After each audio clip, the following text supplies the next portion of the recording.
Miss Connie, I had a question real quick about the packet from last week. Donovan said I could turn it in today, like before I think 4:45. Uh-huh. But so for the last page, I'm confused what to put for the on the scalp and off the scalp because like the textbook didn't really like give much to put like for the bullet points. So I'm like confused what to do for this part. Pretty sure that's about bleach. So look up the bleach for on the scalp and off the scalp. Oh, That's okay. Okay, thank you. okay. So and we're not going to be here at 4:45. It would have to be before that. So we usually leave about 4:30. Okay, Okay. I'll come before. So oh, it's like I already lost my papers. I didn't though. Okay, so we're going to talk about the disinfection and sanitation today and how to set up um, your workstations and how to clean everything and all that good stuff because, you know, we really need to know how to do that. So there's a few things about the rules and regulations of the state that have to do with disinfection and sanitation and health and safety that I just want to go over really quick. And this first one here is going to be about our disinfection solution. So here at school, we use this stuff called Lucaside. This is a Lucaside, let's see, spray ball. Did any of you do the Lucaside, what was it, like certificate for the health and safety certificate thing? Oh, good job, Brenda. A couple of you did. Yay, all right. So if you have not done it, go to, what is it, Lucaside? I'll find exactly what it is for you right now. Hold on one second. Let's see. Certification.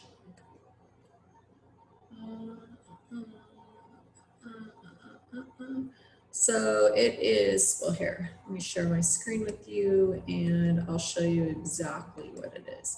So I couldn't remember what website to go to. So I just punched in the search bar, this Lucaside certification, and this is what came up, Lucaside certification. So it's lucasproducts.com, Lucaside certification sign up. Okay. So if you click on that, it's going to take you over here to this sign up and get certified. So it's a Lucaside Safe Space certification, takes 8 minutes, okay? So there you go. It's gonna allow you to become Lucaside certified. So kind of rhymes, Lucaside certified, okay, never mind. So just go through, you gotta fill all this out, right? And then you start your certification. It's this little course that you just read through. I did it. Take the test. You get this little certificate that comes up, you type your name in it, you take a picture of it, you print it out, you save it, whatever you do with it, but you know, you could keep it. And it says that you are now learned about, you know, the disinfection and the sanitation. Barbicide has one also. If you haven't done that one, I would suggest that you do this one too, because Barbicide certification, and Barbicide actually has both. I've done all three, so you guys can do it. It's not going to be super hard. I actually did the Barbicide certification, and I've done the COVID-19 one, and I've done the regular certification.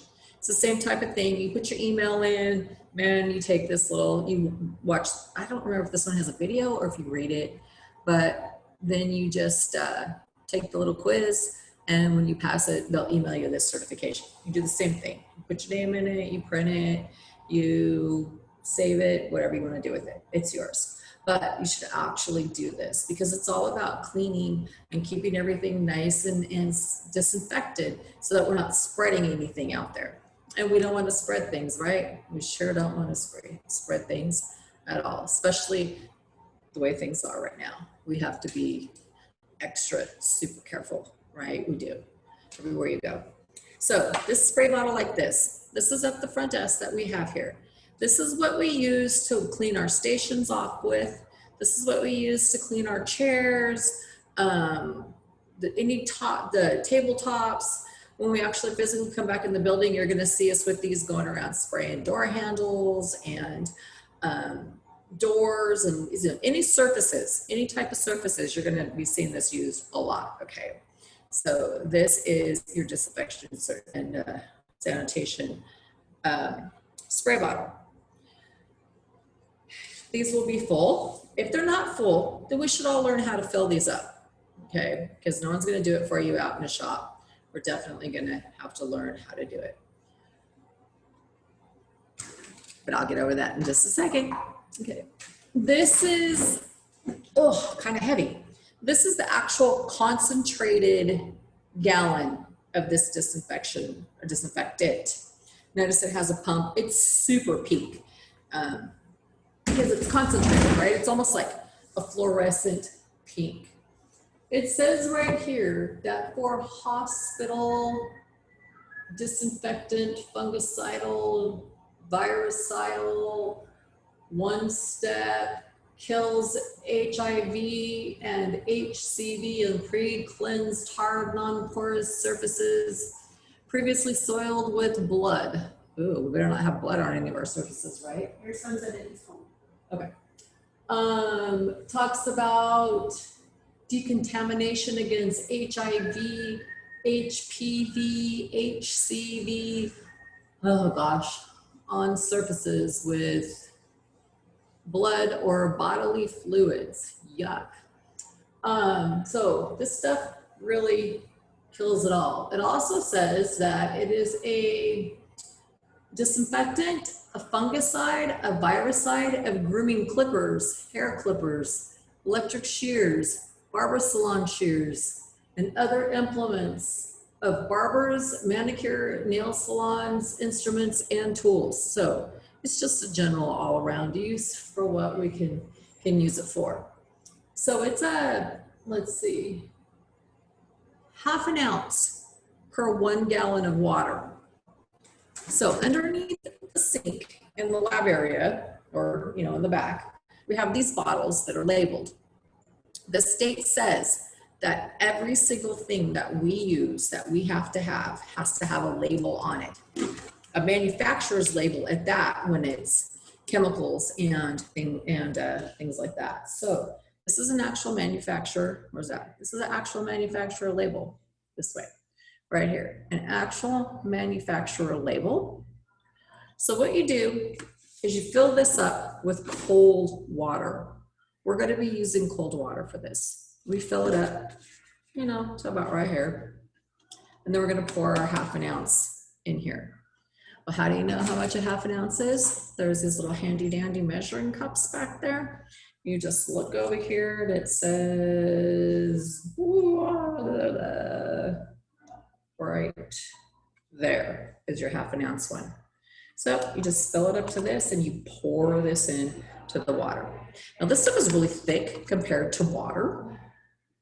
So you may have to kind of, do this a little bit till it all comes out because it is thick.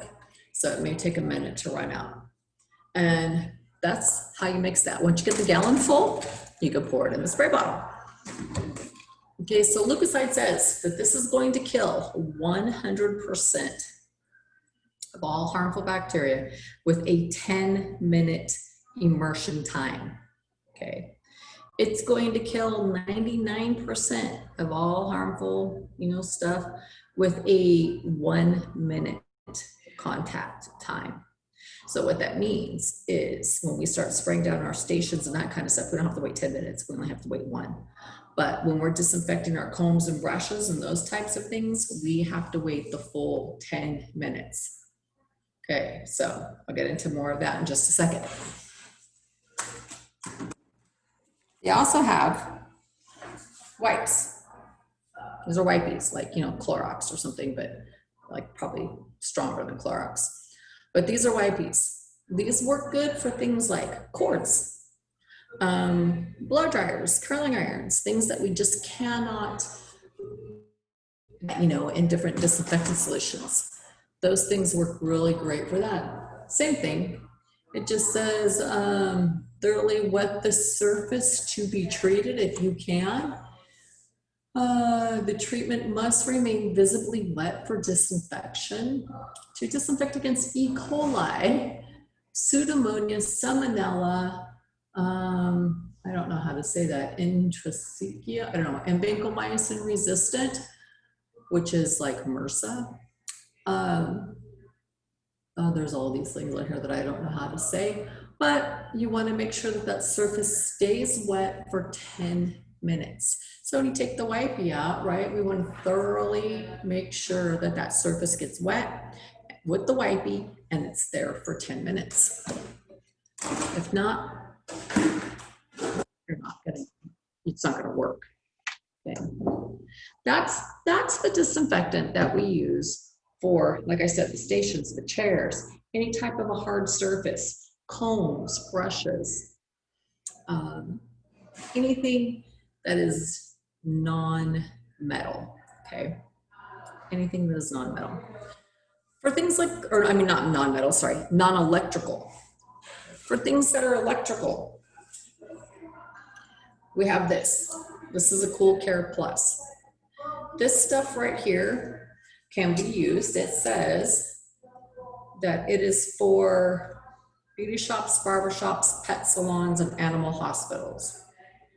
It meets the germicidal spray products test standards for hospital disinfectants for use by hairstylists, barbers, animal groomers, and veterinarians. This is going to kill the same stuff. It kills HIV on non-porous surfaces.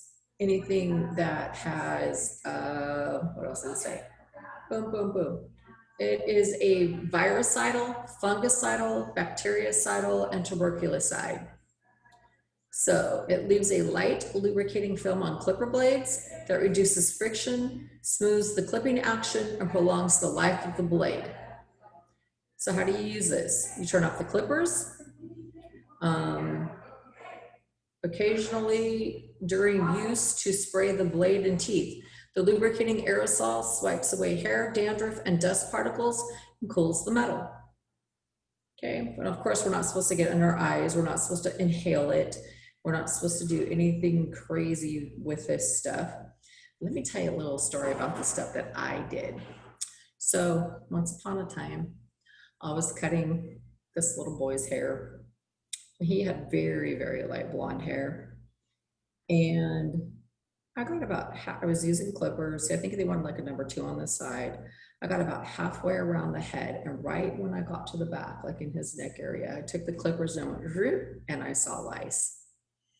And I didn't just see a couple little pieces of lice. This kid had, like they were laying on top of each other on the back of his head. Grossed me out, right? So I turned off the clipper. I told his parents, hey, you know, I'm sorry. I'm not supposed to continue on. And they were like, oh my God, you know, they actually, I believed that they did not know that he had lice.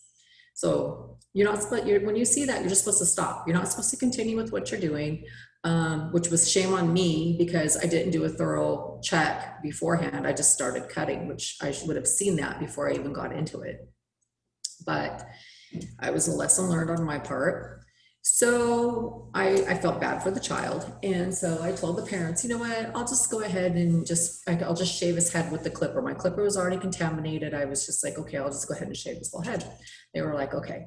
So the more I cut his hair, it seemed like the more I saw and the more freaked out I got about it. So when I got done, now I get the funny ears. So when I got done, not only did I have to clean everything up, you know, I had to do my station and all my implements and the waiting chairs. I mean, the whole building practically had to get, you know, super, super sanitized and fumigated practically. But I just felt like I had it all over my whole body. So I took this spray disinfectant and I sprayed my arms, I sprayed myself, I was spraying my head. I just knew I had lice everywhere on me. Okay, I was so sick. Don't ever do that. I felt so yucky like that day. I ended up with a headache. I ended up having to go home because I felt nauseous. I had a headache. I just felt really gross. So when this stuff says like, don't spray it on you, don't inhale it, don't get it in your eyes, you know, don't do any of that stuff. Yeah, I mean, it's poison. poisoned myself. I didn't have lice though, but I don't think I would ever do that again. It was awful. It felt just awful. But this is a good thing to use. You know, this is a good thing to use on all electrical, you know, like clippers, sometimes even shears. So before I go into some other stuff, let's talk about our shears. Shears, the metal clips, anything that's metal, right? When you put it in this disinfectant solution, it's gonna rust. This has a rust preventative. It says right there, rust preventative in it. This other stuff does not. So when we go to wash or disinfect our shears, our clips, our little clippies, the little clippy things to hold the hair in there, we don't want them to rust. So what I usually do is I'll wash them with soap and water for sure. You know, I will definitely wash them with soap and water. Take them out, dry them off, I'll lay them out. Then I'll take this and I will thoroughly saturate everything, spraying it. Now, be sure you use this in a well-ventilated area too, because you don't want to inhale this stuff. It makes me cough. So spray it, you know, flip it over, spray the other side, and then I'll let it sit for 10 minutes because that's how long it takes. Disinfection time on this says, boom, boom, boom, boom, boom. Oh, where's that? I don't know, it's on here somewhere. Oh, here we go. Let it remain undisturbed for 10 minutes. At the end of that time, dry off any excess product and store in a correct manner. So after 10 minutes, after it sits there for 10 minutes, if there is any, if it's still like wet or anything like that, you can dry it off and then you can just put it away and store it. But I gotta say that after about 10 minutes, it's pretty much, it's dry. One thing too, when you're spraying this though, you want to hold it back. It says to hold the can back about 6 to 8 inches and spray until wet. Okay, so we want to keep it wet for 10 minutes or allow it to dry within those 10 minutes. But that's what it takes, is 10 minutes. So metal cuticle nippers, clippies, clippers, that kind of thing. After 10 minutes, you can just wipe them off and put them away, and then we won't have to worry about them rusting. And that's pretty important because, you know, when you start spending some money on stuff, you don't want it to rust out when you're trying to disinfect it. So that's one way, you know, to do that. Let's see, who did I just see? Catherine.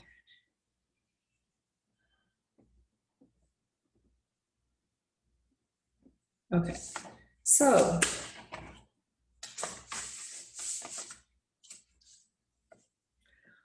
our state says that when we're going to be using our disinfectant solution, the first thing that we have to do is clean and remove all the debris out of the items that we're going to disinfect. So if I have a brush, let's say, and you know, it has hair in it, I'm gonna take my comb. I was just doing this earlier, and then I put it all back away because I was cleaning my stuff out. Take my brush.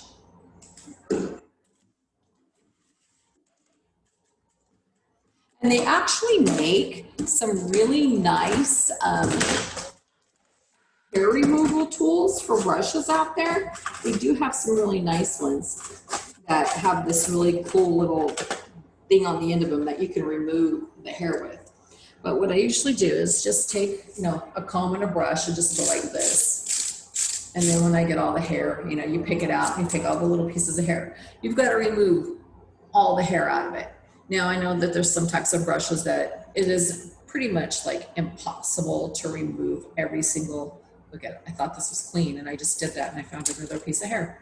That's what I mean by cleaning it, you know, just perfect. But state board's going to be able to know the difference when they look at your stuff, if they come in to inspect you, if it's just like, if you know, missed one little hair versus not cleaning it at all. There's a difference. So, you know, we want to make sure that we have all the hair off of there. And then what we do is we go to the sink. when we get to the sink, we're gonna get soap, and sometimes you can use another type of a scrub brush. I usually just use another brush and scrub it.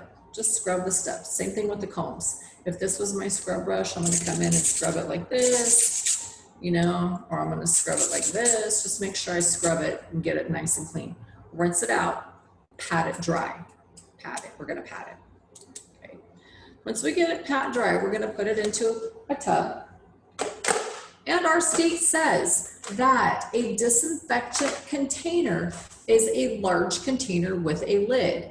It doesn't have to be huge. The container has to hold enough solution so that the items that are going to be disinfected are going to be fully immersed. That means it's going to cover everything. Now there's sometimes there's brushes that float. So the bristles are what touches the hair, right? So if you put the bristles down like this, instead of laying it like this, so where it's just floating, if you put it down to where these are in the disinfectant solution, it's gonna be sufficient. We also wanna make sure that this disinfectant solution has a lid. So we're gonna take our lid and put it on the top here. But we do wanna pat it dry before we go ahead and put it in there, because any water is gonna dilute our solution, and we already have it mixed to the correct ratio. So we pour it in, or we already pour it in. It doesn't matter if you put the implements in here and then you pour it in, or if you pour it in first and then put the implements in. It doesn't matter. Either way works. Okay. And then we're gonna make sure that we cover our implements, and we let them sit in our disinfectant solution for 10 minutes. At the end of that 10 minutes now, remember, this stuff does not smell. It doesn't have a smell. It doesn't smell like bleach. Right? We would never just like stick our hands in bleach, like, you know, Clorox bleach or something, because you know the way it smells, right? This stuff doesn't smell. It doesn't really even have a smell. But think of all the stuff that it kills. So we don't want to just go sticking our hands in there.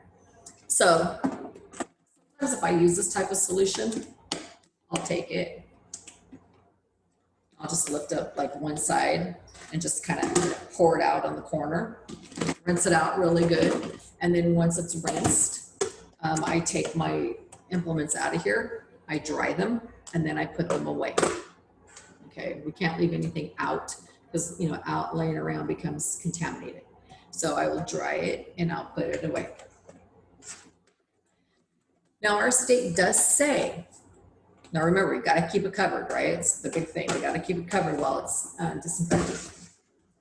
Our state does say that we can leave a disinfectant solution made and sitting for up to 7 days, or before that 7 days is up, if it becomes cloudy or contaminated, we need to change it.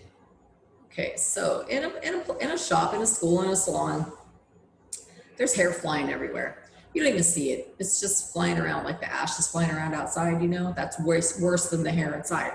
But if you left the lid off of that disinfectant container and hair got in that, just one little hair floating around, that's now considered contaminated. So we would have to change that. I personally do not like to leave my stuff mixed and just sitting there in a bucket unless I'm going to be using it throughout that day. I don't like to leave it in there for 7 days, because I just think that there's too much stuff that could go wrong. You know, you could spill it. Hopefully it'll be in a place where you won't spill it, but you could spill it. Every time you take the lid off of it, something could fly in there. So, you know, we just have to think about how we're going to be doing it. Have you guys seen those nice little glass jars? Those are called like wet sterilizers. And those have to have the holding solution, which is your disinfectant solution inside of those. But at the same time, you have to rinse them off when you're done. You clean them and put them on before you go. Put them, like, you have to clean your implements and get them dry before you actually put them into those jars. And then when you take them out of the jars, you have to rinse them and dry them off anyways. So they look kind of cool sitting there on the station with, you know, the blue liquid or the pink liquid in them. But you still have to be really careful. Those are called wet sanitizers. What we have going on, what I just described, that's a dry sanitizer. So they do the same job. It's just which way do you want to do it? Keep it there or not keep it there, right? That's kind of like what they say. So our state says that we have to have a disinfection solution available for use at all times, which means that these will be made up underneath the sink. And if you see an empty one, make it, okay? Which is 1 gallon of water to half an ounce of disinfectant solution. If it's empty, make it. If you use the last of it, make it for the next person. You know, yeah, that drives me crazy when I go back there to get one and it's empty. Who used it? Who did not make it, right? So the EPA, the Environmental Protection Agency, they're the ones that label these disinfectants for us to use. And according to them, our disinfectants have to have 3 things on them. It has to be a virucidal, which means that it has to kill viruses. It has to be a bactericidal, which means it has to kill bacterias. And it has to be a fungicidal, which means that it kills funguses. You'll actually see that it says, like, some of them might say germicidal. Some of them might say, which just like germs in general, you know. Some of them might say a pseudomoniacidal. You might see that. In the 80s, OSHA pops up and says, no, now they have to kill HIV on non-porous surfaces. So you'll see that if it's something that does not absorb and you spill, you know, cut somebody and their blood drips on it, or you cut yourself and your blood drips, or somebody's blood, whatever, and you know, HIV is present in the blood, once it's cleaned properly, it will kill the HIV. And that's something that came up in the 80s. So you'll find that our disinfectant solutions kill a lot of things. You see the HPV on there. You see some of the hepatitis on there. So there's a lot of things that it does kill, but it doesn't smell. It doesn't smell strong. This is why we got to be really careful when we go to remove our implements out of the disinfectant solutions, that we use gloves or we use tongs or we, you know, pour it out or something, because we do not want to be sticking our hands in there. Even though it seems like it would be harmless, it's not, because look at everything that it kills, right? So it's not a harmless chemical. So we have to make sure that we are using it correctly. Okay, so an inspector walks in, when the 4 times that I've actually been, I've been in places that have been inspected before, but I've actually never talked with the inspector except for 4 times. And when she walked in, first thing she wanted to see was my identification, my ID. Anything that is a government issued photo ID will work. So it has to be government issued and it has to have your photo on it. So I went and got my driver's license out. Then she wanted to know where my license was. And I showed her my 3 licenses, because I have a barber, cosmetologist, and esthetician, and I have them all sitting there on my station. So I showed her my 3 licenses that were inside the glass. And then she wanted to know where my disinfectant solution was, just in that order. And all 4 times that I have been the one that actually spoke to the inspector, that's what they asked me for. My ID, my license, and my disinfectant solution, in that order, all 3, which I was like, okay, well, it's in the back. So then I took her to the back and showed her my disinfectant solution. And then she said, okay, I'm gonna look around. So started opening up cabinets, looking in cabinets, looking in drawers, just looking all around. I've only had 1 fine. I think I told you about my water bottle not being clear and legible. So that gave me a fine. That's the only fine I've ever had. And thank God, because I don't want to be fined, right? You don't want to be fined. Nobody wants to be fined. So that was pretty good on that. So we want to make sure that when we are finished with our disinfection and all of our disinfection is done and all of our labels all of our items are clean, that they're stored correctly. And the way that we store them is after they're dried. Our storage container, our soiled container, and our disinfectant container all need to be containers large enough to hold whatever we're using them for. We need to have them labeled, and they need to have a lid. Everything has to have a lid. Everything has to be able to be sealed or closed. Everything, remember that always, okay? Everything. One of the biggest things that I read on State Board when they come in and fine people, one of the biggest reasons that people get fined is because their stuff isn't labeled. Okay, so everything has to have a label.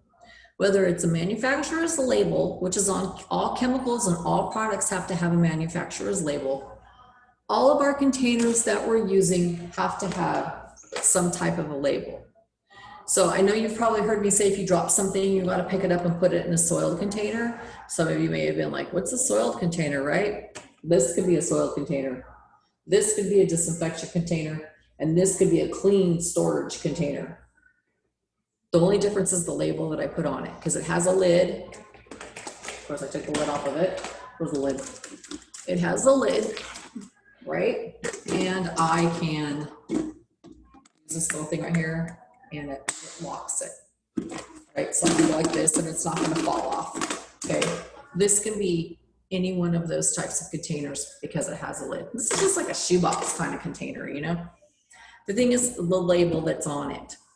So if my things have been disinfected, I could label it clean, or I could label it disinfected, right? If it has disinfectant solution in it, I have to label it disinfectant solution. Because once you pour the solution in the bucket, you don't know if it's what it is. I mean, we know what it is, but somebody else might not. So that's why it has to have a label on it. So it could say like disinfectant solution. Then once we've used it, take it out of our clean, we've used it, we need to put it in our soiled container, or it can be labeled to be disinfected. So it either can say soiled or to be disinfected. That lets them know that, hey, this is what comes next, you know, out of this bucket's going to be cleaned. This one right here, it says soiled right here, and then it says to be disinfected on the lid. Okay. You will have to have a soiled container at all times. That is a thing. You have to have one of those with you everywhere at all times. When you're working on your doll heads, when you're working on a person, no matter what you're doing, you need to have a soiled container. If you drop a comb, you've got to pick it up, put it in your soiled container, sanitize your hands before you move on. Okay, that's a must. That's not only a disinfection and sanitation rule, but that's a health and safety rule. And on your time cards, which is what we're keeping for you right now, but for those of you that are brand new, you have a time card. And on this time card, there's categories that the state has that you have to complete. They're minimums, they're not maximums, they're minimum requirements for you to complete within the 1,500 hours, or 1,600 hours, sorry, I was thinking barbering, 1,600 hours. Within those 1,600 hours, like you have to have so many in, you know, disinfection and sanitation, and so many hours in health and safety, and so many hours in like anatomy, and so many hours in all of these other categories that we do. And those are just minimum hours.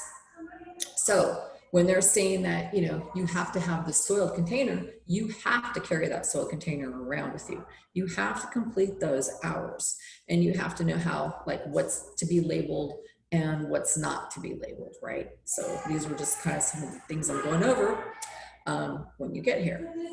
So when we're talking about changing that disinfectant solution, remember, if you leave it sitting in there, it's when it becomes cloudy or within 7 days, okay? So let's see, we have clean labels. Now there are certain things that we're not gonna be able to disinfect, like a Q-tip, or a wax stick, or a neck strip, right? So what do we do with those when we're finished? We throw them in the trash immediately when we're done. We don't let that stuff like sit around and build up. When you're done using it, it goes in the trash. If you're using it on the same person, you can pick it back up and use it. Put it back down, pick it back up, put it back down. But when you're finished, it goes directly into the trash. We can't have it just sitting there, okay? You cannot clip, and it's easy, right? We got our smocks on, we're protecting our clothes. It's really easy to take a clip and just like clip it right on your jacket like this. Clip it on the station, or not on the station, but say on the client's shoulder right here or something. Real easy to do that, but nope.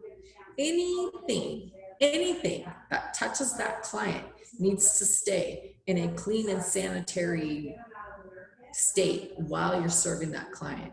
And then it becomes dirty or to be disinfected or soiled.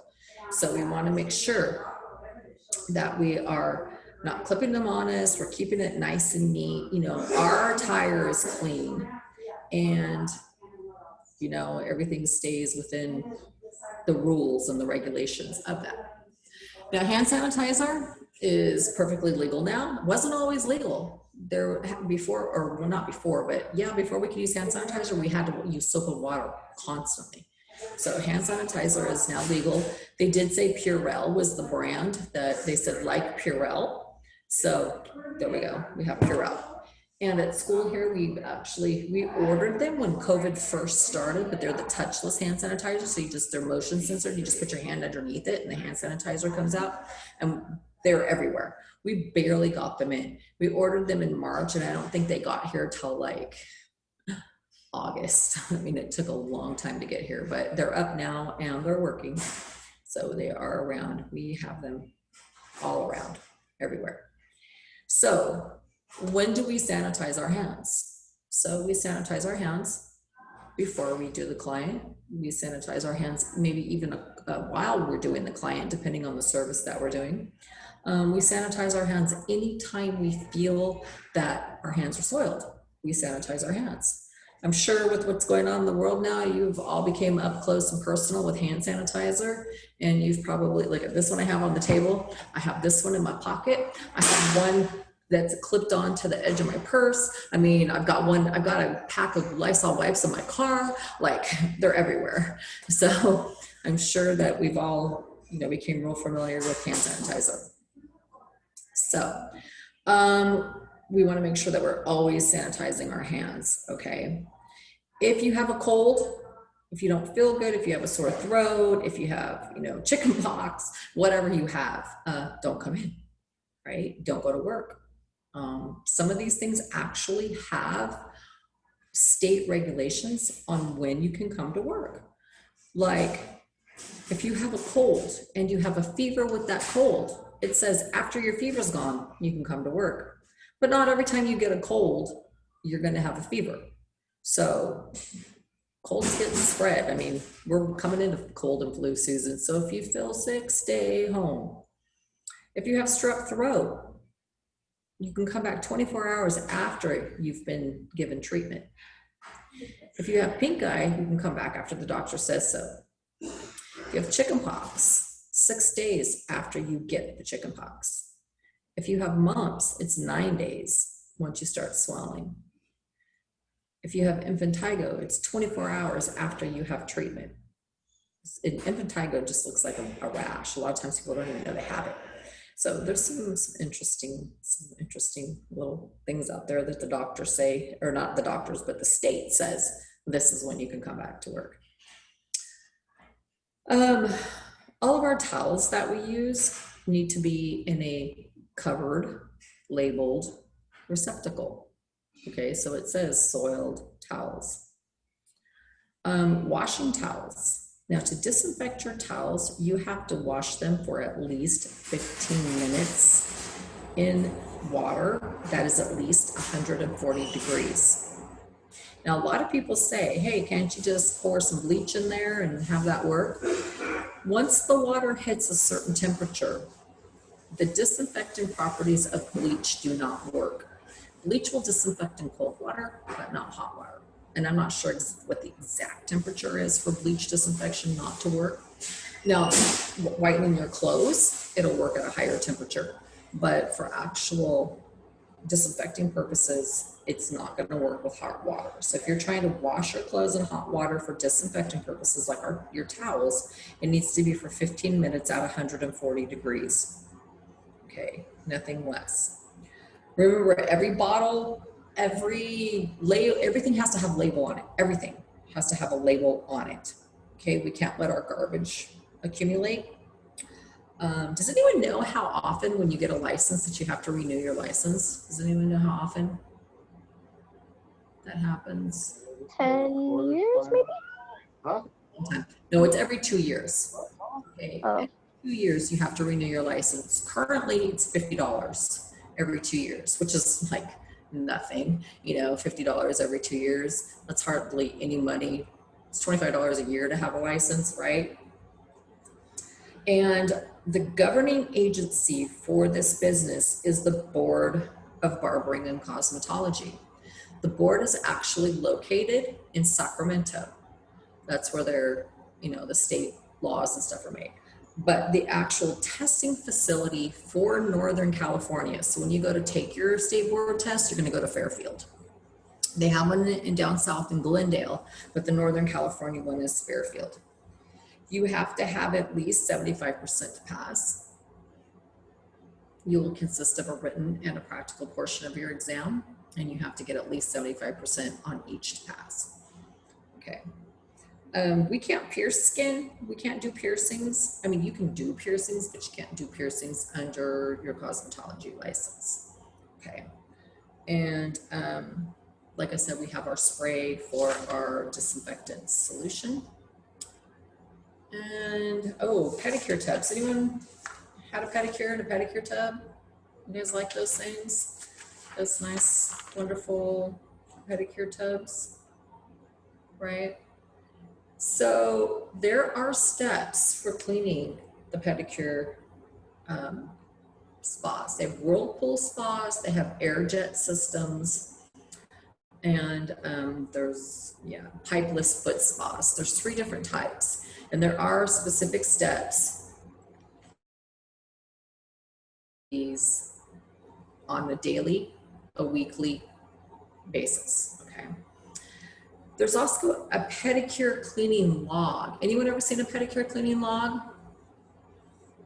No, you can actually walk into a place if you want to go get a pedicure and say, hey, can I see your cleaning log? And by law, they have to show it to you.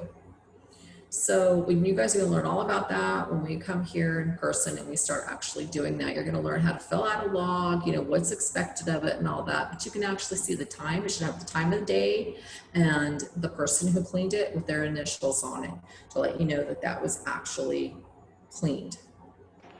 Miss Connie? Yes. What's the homework for tonight? For tonight? Yeah, because I have to start work soon. Oh, did you do the leukocyte and the barbicide? Yeah. Both of them? You've done both of them? Okay. So then write out the steps, like a rubric for me on how to disinfect your implements. Okay. Okay.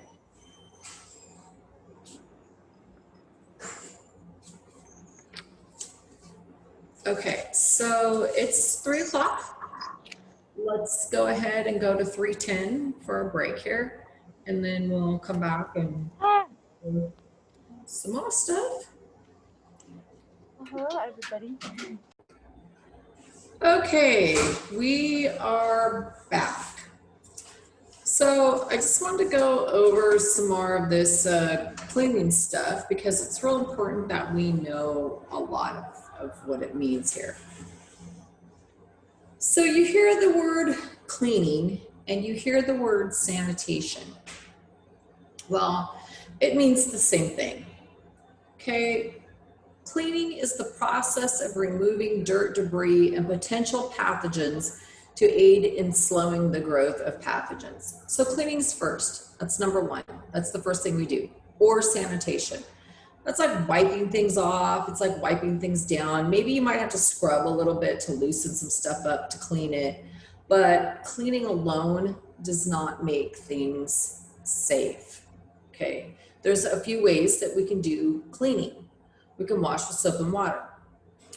We can use an ultrasonic unit, or we can use a solvent, which would be some type of a solvent to break something down, some type of like a Comet or something like that, or Ajax or something like that to break it down. Okay, so these rules are developed by OSHA, which is the Occupational Safety and Health Administration, the Environmental Protection Agency, which is known as the EPA, and the licensing board, which is our State Board of Barbering and Cosmetology. All of these rules and all of these laws are put in place to keep everybody safe. which is what we want to do, right? We want to keep everybody safe. So some of the things that you can do on a daily basis is wash your hands with soap and water a lot, right? Clean all surfaces before and after each use, which is going over the stations, which we're going to do here in a minute. Don't touch face, eyes, or mouth. Never place the tools in your mouth or in your pockets. In your mouth. Could you imagine combing somebody's hair and sticking that comb in your mouth? Yuck. Okay. Right? Anything that you take out. So you're going to get some gel out of a tub, right? You can't just be sticking your fingers in there. You stick your fingers in there, you just contaminated it.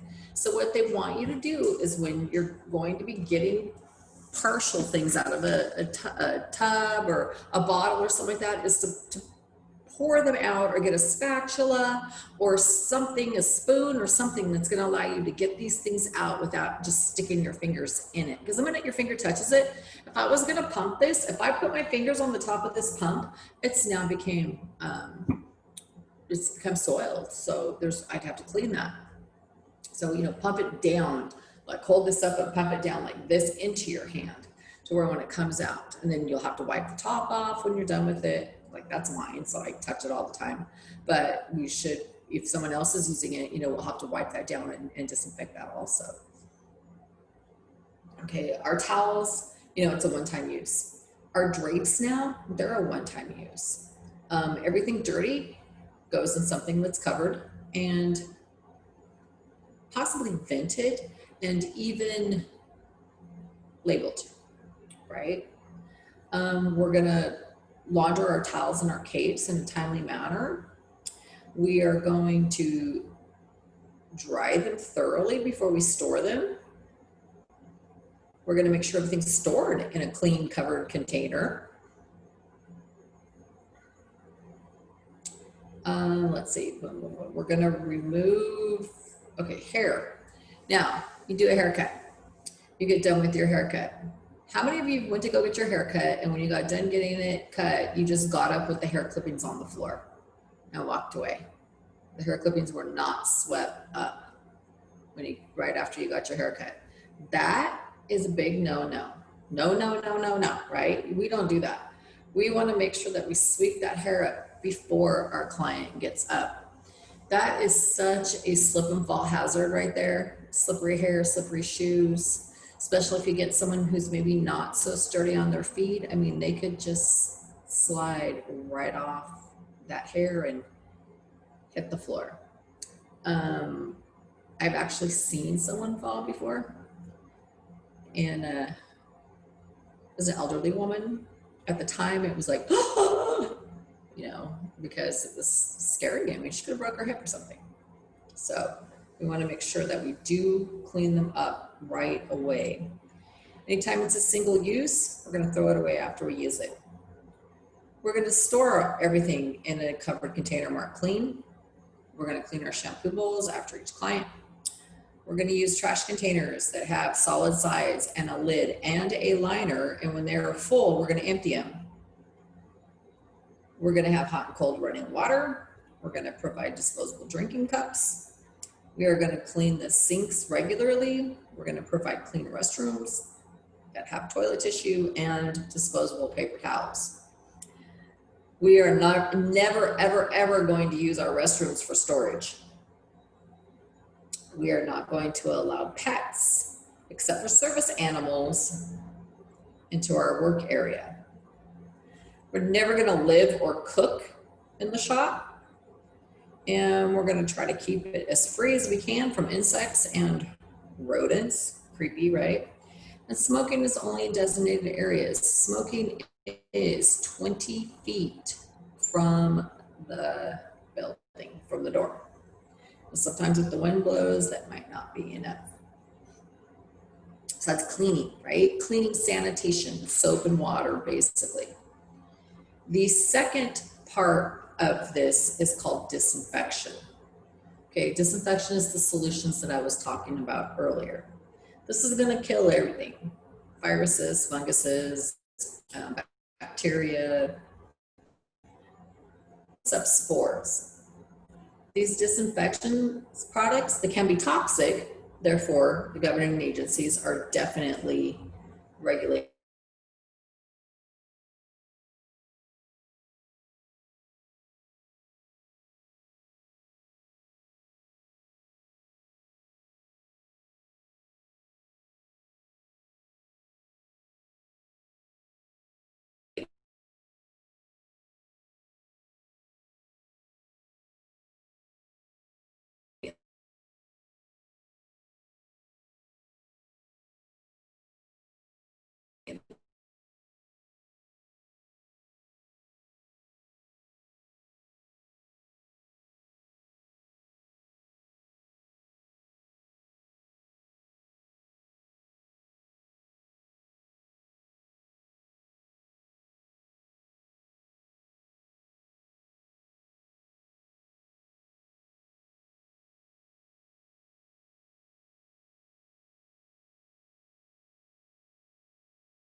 Oh, I lost you there for a minute. Are we back? Yeah, no? Okay. Yeah, I we're was like, back. oh gosh, it's taking forever. Okay, good. We came back. That was kind of weird. Well, it's happened before. Okay, so with every chemical that you have, you need to have this SDS. So go ahead and you'll get more into that later. Okay, so then we have our disinfectants.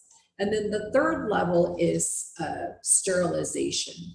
Sterilization is something that we don't use that in the shop. That's something that comes from like the hospital. You know, if you go to the doctor, you go to the dentist, and they bring out those packages and they open them, you know, in the plastic, and they put all the implements on there. Those are sterilized at that point in time. So sterilization kills everything, all good bacteria, all bad bacteria. It's usually tools that are used to puncture or invade the skin.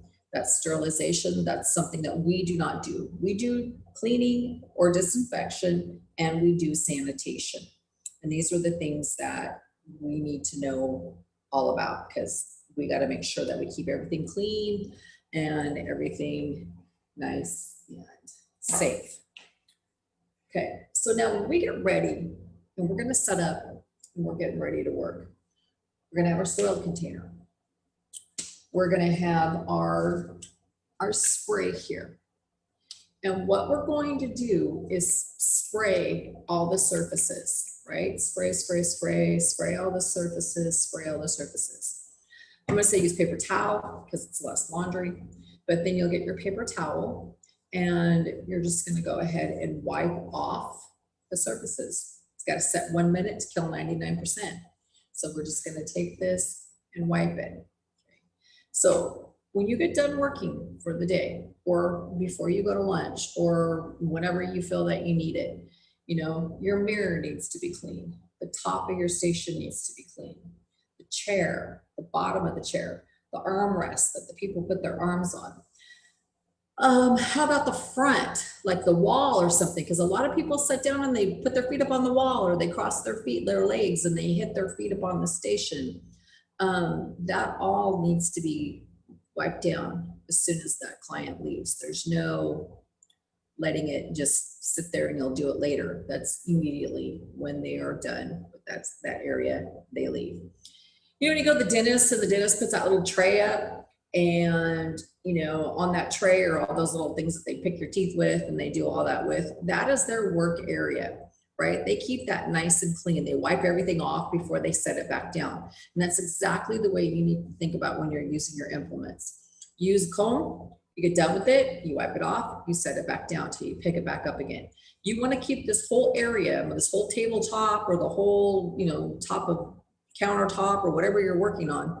You want to keep everything that's on there and everything that you're using clean and neat and clean, right? So that means when you pick something up, you can put it back down. Just need to make sure you wipe it off before you put it back down.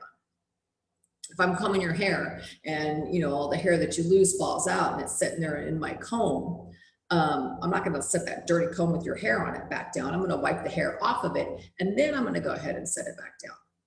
So those are some things that we really need to think about when we're working with our clients. Oh, I'm sorry, I'm gonna yawn. Oh, wow, I just came out of like nowhere. So the floor too around your area, that's really important that you keep that floor clean. Sweep it, you know, keep it nice and clean and neat, because all that stuff is considered to be a health hazard. The Board of Barbering and Cosmetology have actually, you guys ever seen their website? Anyone ever seen their website? All right, you're about to see their website.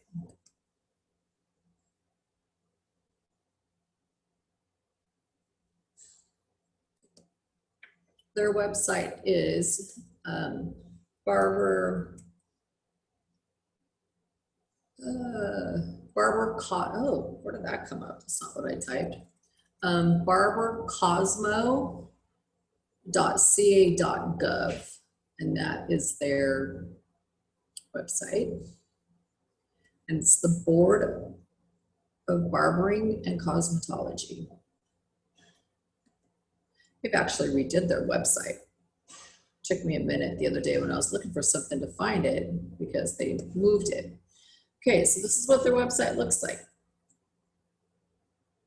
I don't know what this new scam is. Fraud alert, huh?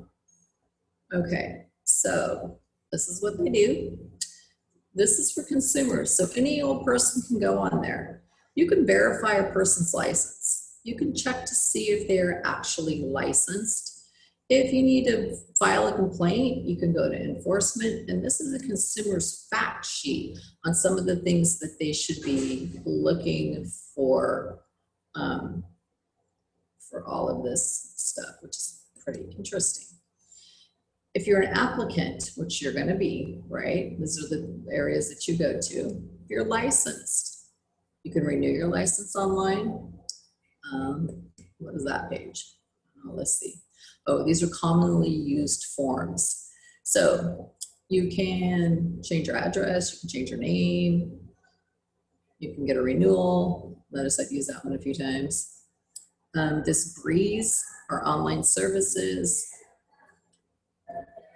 What else do they have on here?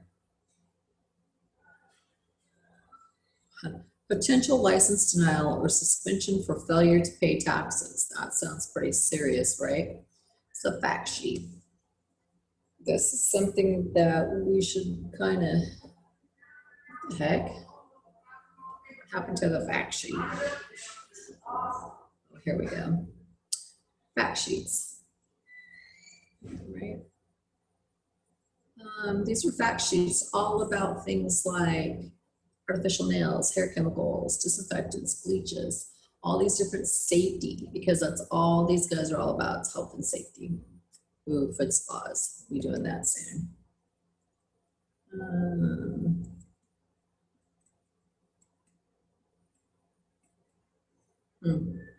These are all the laws and regulations. If you want to know anything about laws, regulations, anything, these are forms that people go through sometimes. But I always thought this was pretty interesting. If you wanted to verify a license, right?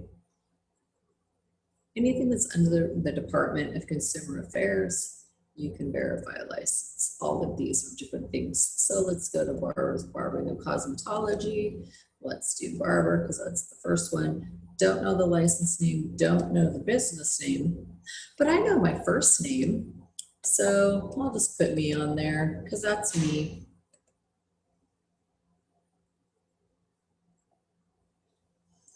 As it pops up right here, it's going to tell me that that's my license number. I'm current. That's my expiration date, which means I'm going to have to pay it this year. City, state, zip, and you can just verify to make sure that people have licenses. It's public record. So I always thought that that was a pretty cool thing because, you know, you can search businesses, you can search licenses, but we want to make sure that we're safe. So is your salon safe? Right, there's a whole video on it.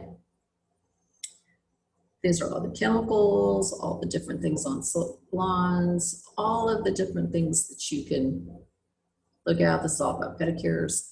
There's all kinds of stuff on here that you should look at, and you should totally make yourself familiar with that website, especially because being in this business, you want to make sure that you have everything.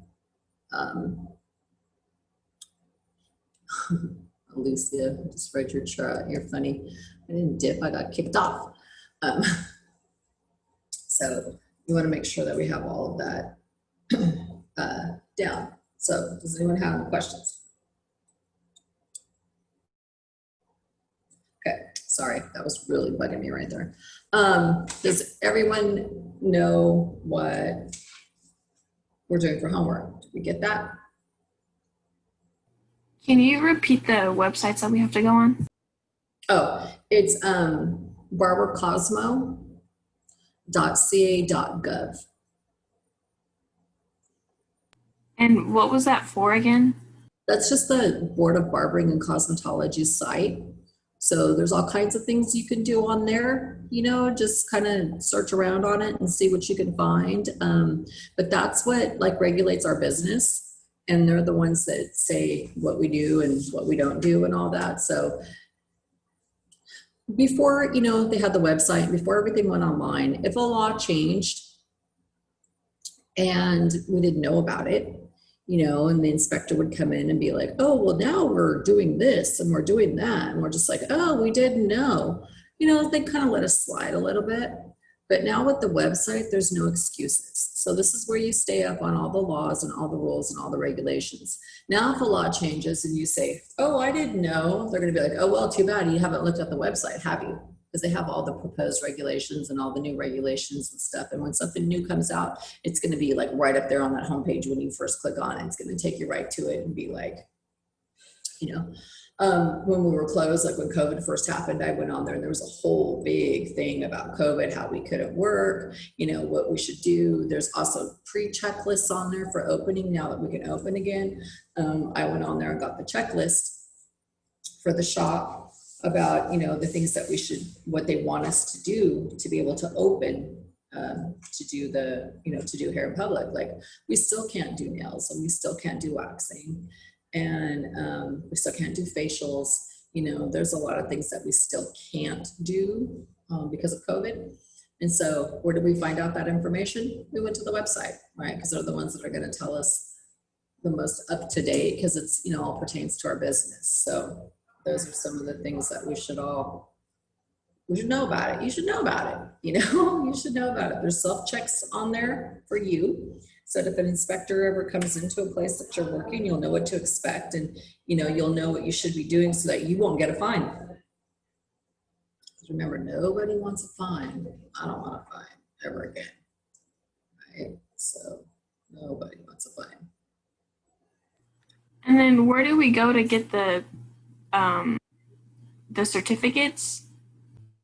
Oh gosh, what was that? That was, let's see, that was.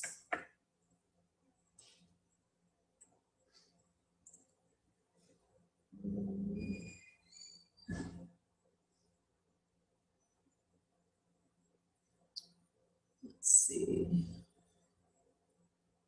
I'll find it.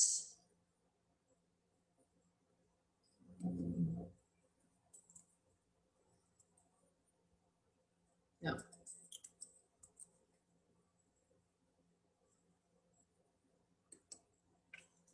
course, I can't spell. That would help, huh? Leukocyte certification. Okay.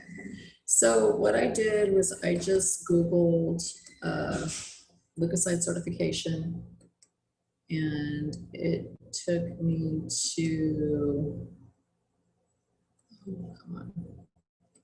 It took me to this right here. So it's lucas-side-certification-sign-up. And that'll take you to the leukocyte one. And then if you want to do the barbicide one, this is going to take you, and the barbicide's going to have 2. So I just did the whole Google, well, it's being barbicide certification, and then right here, barbicide.com/certification. And that's going to bring you up to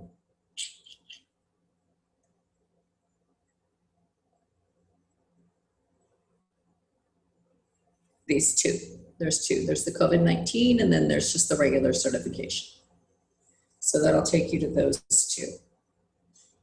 So like I said, if you haven't done these, do them because they're worth it. They're worth it for you. Gives you some, certifications here so that you can hang them up. Right, so this will take us to here, and then it's just a certification sign up. And you just follow it. You just fill out all the stuff that they tell you to do and just do the course. So you have leukocyte and you have barbicide. That's 3. So a lot of us have done it, but if you haven't done it, you should. Okay, and then are we supposed to like screenshot when we've like got the approval and then send it in, or are we just gonna? Yeah. Thank you. Screenshot it and just send it right in. Like, this is my certification. Boom, we're done. So yeah, that'll help. Yeah. Here, I'll give you, and then just like text in and say, hey, I'm starting my certification for leukocyte and barbicide, click, and then when you're done, you're done. And then, if it takes you an hour to do those 3, then you got another hour.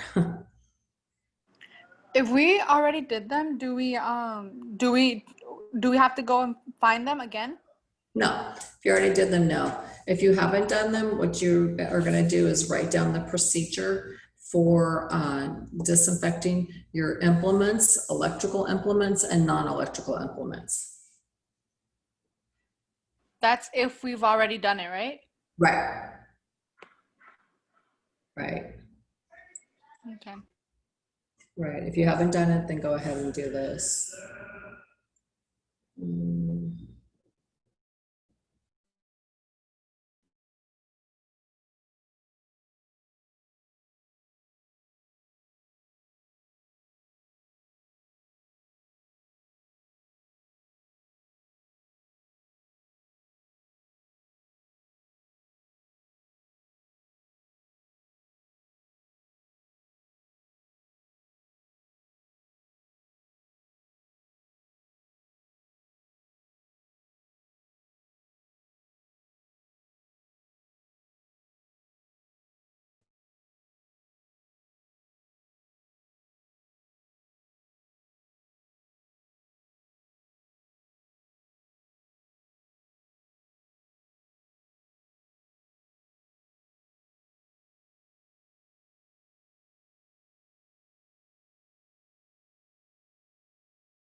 Okay, hopefully it won't keep doing this. Kick me off again. So just to recap on your disinfection and sanitation, you want to, or cleaning and sanitation, you want to remove all debris from your implements. You want to scrub them with soap and water, rinse them, pat dry. Totally immerse them in a disinfectant solution covered with a lid for 10 minutes. Remove from the container after the 10 minutes is up with either tongs or gloves, or dump it out. Thoroughly rinse your items again, dry them, and put them away in a closed, clean, labeled container. Okay, and that's just about every single thing that you do. You want to make sure that we close them and we clean them and we put them away. Okay, does anyone have any questions on that procedure?